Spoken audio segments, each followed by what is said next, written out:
হযরতে বেলালের বাড়িতে হযরতে বেলালের স্ত্রী রয়েছে। আর বিরাদরান ইসলাম যখন রাতের মধ্যে বাসর ঘরের মধ্যে আছে, হযরতে বেলাল বলতেছেন, আমার বিবি রে, আমার একটা শেষ ইচ্ছা রয়েছে। আমি তো রাত 12টার সময় ইন্তেকাল হয়ে যাব, কিন্তু আমার একটা শেষ আশা রয়েছে, আমার একটা মনের বাসনা রয়েছে, আমার একটা মনের আশা রয়েছে যে আমি তোমার হাতে কিছু বানার খেতে চাই। বলুন সুবহানাল্লাহ। বলে বিবি, তোমার হাতের কিছু বানার জিনিস আমি খেতে চাই। বলে স্বামী কি খাবে বলো, আপনার শেষ ইচ্ছাটা আমি অবশ্যই পুরা করব। হযরতে বেলাল বলতেছেন, ও আমার স্ত্রী, তোমার হাতের আমি রুটি আর একটা সালন তরকারি খেতে যাই। হযরতে বেলালের বাড়িতে গহম নাই, আটা নয়, কিরকম রুটি তৈরি করবে? কিন্তু বিরাদার হযরতে বেলালের স্ত্রী কাঁদতেছে, আর বিরাদারান ইসলাম মনের মধ্যে চিন্তা ভাবনা করছে, আমার স্বামীর শেষ ইচ্ছাটা আমি পুরা করতে পারবো না। ওগো মাবুদ, আমার স্বামীর ইচ্ছাটা আমি যদি পুরা করে দিই, আমি অনেক খুশি হয়ে যেতাম, আমার স্বামীও খুশি হয়ে যাবে। কিন্তু বেরাদার হযরতে বেলালের বাড়িতে আটা নয়, কিরকম রুটি তৈরি করবে? হযরতে বেলালকে বলতেছে, ও স্বামী গো, আপনি একটু বসেন, আমি আটা জোগাড় করে নিয়ে আসি। হযরতে বেলালের স্ত্রী হযরতে আলীর বাড়িতে গেলেন। ওগো আলী, আমার স্বামীর শেষ ইচ্ছাটা পুরা করার জন্য আপনি আমাকে একটু আটা দেন, আমি ওই আটা দিয়ে আমি রুটি তৈরি করে স্বামীকে রুটি খাওয়াবো। যদি কোনো মানুষ ইন্তেকালের সময় বলে যে আমাকে মিষ্টি খাওয়াও, তো সেই ইচ্ছাটা পুরা করবে কিনা? বিরাদার অবশ্যই পুরা করবে। এই বিরাদার, এই বিরাদার, হযরতে বেলাল রাদিয়াল্লাহু তাআলা আনহুর স্ত্রী হযরতে আলীর বাড়ি থেকে আটা নিলেন। আর আটা নিয়ে আসার পরে অনেক লম্বা ঘটনা আছে, সংক্ষেপে বলছে। এই বিরাদার হযরতে বেলালের স্ত্রী আটা নিয়ে আর বাড়িতে বিরাদার রুটি তৈরি করতে বসে গেলেন। যখন রুটি বানাতে বসলেন, রুটি বানাতে বানাতে বিরাদার 7খানা রুটি তৈরি করলেন। কটা? 7টা রুটি। যখন রুটি হয়ে গেল, হযরত বেলালের স্ত্রী বলতেছেন, স্বামী গো, আসুন, আপনি আসুন, রুটি তৈরি হয়ে গিয়েছে। আর বিরাদারান ইসলাম হযরতে বেলালকে বসিয়ে আর বিরাদার সবজি আর রুটি খেতে দিয়েছেন।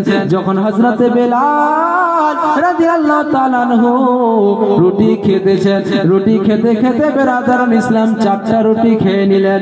আর মাত্র 3খানা রুটি বেঁচে গেল। আর ওই 3খানা রুটি হযরতে বেলাল নিজের স্ত্রীর হাতে দিয়ে বলতেছেন, ওগো স্ত্রী, এই 3খানা রুটি আমি আপনাকে দিলাম, আর আমার দেওয়ার কোনো জিনিস নাই। ওগো আমার স্ত্রী, আজকে রাত 12টার সময় আমার ইন্তেকাল হবে, আমি তো কিছু আপনাকে দিতে পারলাম না। ওগো আমার স্ত্রী, এই তোপাটা, এই রুটিখানা তুমি নিয়ে নাও। হযরতে বেলাল ওই 3খানা রুটি স্ত্রীকে দিয়ে দিলেন। আর বিরাদার হযরতে বেলাল রাদিয়াল্লাহু তাআলা আনহু রুটি খেয়ে বাড়ির মধ্যে বসে আছেন। ইতিমধ্যে বিরাদারান ইসলাম একজন আল্লাহর বান্দা, একটা ফকির ওই বাড়ির মধ্যে সে দস্তক দিতে লাগলেন। ওই বাড়িতে এসে বলতে লাগলেন, বলে, মা গো, বাড়িতে কেউ আছো নাকি? হযরতে বেলালের স্ত্রী দৌড়ে দরজায় গেলেন। বলে, বলো বলো, কি হলো? আমি বাড়িতে আছি, বলেন। বলে, ওগো আল্লাহর বান্দি, ওরে আমার মেয়ে, আমি 3 দিন থেকে কিছু খাইনি, আমাকে কিছু খাওয়ার দাও। বুঝতে পারছেন সবাই? এই বিরাদার, ওই ফকিরটা বলতেছেন, আমি 3 দিন থেকে কিছু খাইনি, আমাকে খাওয়ার দাও। বিরাদার হযরতে বেলালের স্ত্রী ওই 3খানা রুটি ওই ফকিরটাকে দান করে দিলেন। আর ওই ফকিরটা 3খানা রুটি নিয়ে খেয়ে আল্লাহ পাকের দরবারে দোয়া করলেন, আল্লাহ গো, তোমার বান্দী আমাকে রুটি দান করেছে, আয় আল্লাহ, তার স্বামীর হায়াতকে তুমি দারাজ করে দাও। বিরাদার দোয়া করতেছেন ফকির, আল্লাহ তোমার বান্দি আমাকে 3খানা রুটি দিয়েছে, হে আল্লাহ তার স্বামীর হায়াতকে দারাজ করে দাও। বেরাদার আল্লাহ তাআলা 3 দিনের হায়াত দান করে দিলেন, বলুন সুবহানাল্লাহ।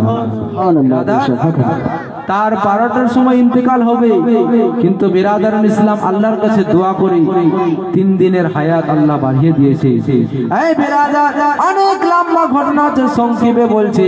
এই বিরাদার 5 মিনিটের মধ্যে শেষ করে দেব। এই বিরাদার হযরত বেলাল রাদিয়াল্লাহু তাআলা আনহু যে বাড়ির মধ্যে ছিলেন, তিনি বলতেছেন যে এখন তো রাত 12টার সময় হয়ে গিয়েছে, আর আমার বেশিক্ষণ টাইম নাই, আমার ইন্তেকাল হয়ে যাবে। এই বিরাদার ওই মহিলাটা যে ফকিরটাকে 3খানা রুটি দিয়েছিল, হযরত বেলালের স্ত্রী বিরাদারুল ইসলাম, তিনি কাঁদতেছেন, আর ওই ফকির বাবা বলতেছে, মা গো বলো তুমি কেন কাঁদতেছো? বলে কি বলবো আল্লাহর বান্দা, আমার স্বামী আজকে রাত 12টা ইন্তেকাল হবে, আমার স্বামী ইন্তেকাল হয়ে যাবে, আমি কি রকম জীবন যাপন করব? আমি স্বামীর মহব্বতে আমি কাঁদতেছি, আমি স্বামীর মহব্বতে কাঁদতেছি। বিরাদার ওই আল্লাহর বান্দা আল্লাহর কাছে দোয়া করলো, আল্লাহ তাবারক ওয়া তাআলা তার স্বামীর হায়াতকে, yani বেলালের হায়াতকে আরো বাড়িয়ে দিলেন। এই বিরাদার 3 দিন থেকে 7 দিন হয়ে গেল, yani হযরত বেলালের 7 দিন আরো তিনি জীবিত থাকবে। yani হযরত বেলালের জন্য আল্লাহর কাছে দোয়া করলেন যে আল্লাহ তুমি তার স্বামীকে যেন 7 দিনের হায়াত লম্বা করে দাও। এই বিরাদার যখন এই দোয়াখানা করলেন, তার স্ত্রী আরো কাঁদতেছে। ও বিরাদার ওই ফকির বাবা বলতেছে, ও বেটি তুমি কেন আরো কাঁদতেছো? তোমার স্বামীর জন্য তো আমি দোয়া করেছি, কেন কাঁদতেছো? বলে ও আল্লাহর বান্দা, আমার স্বামী 7 দিনের পর ইন্তেকাল হয়ে যাবে, আমি কি রকম জীবন যাপন করব?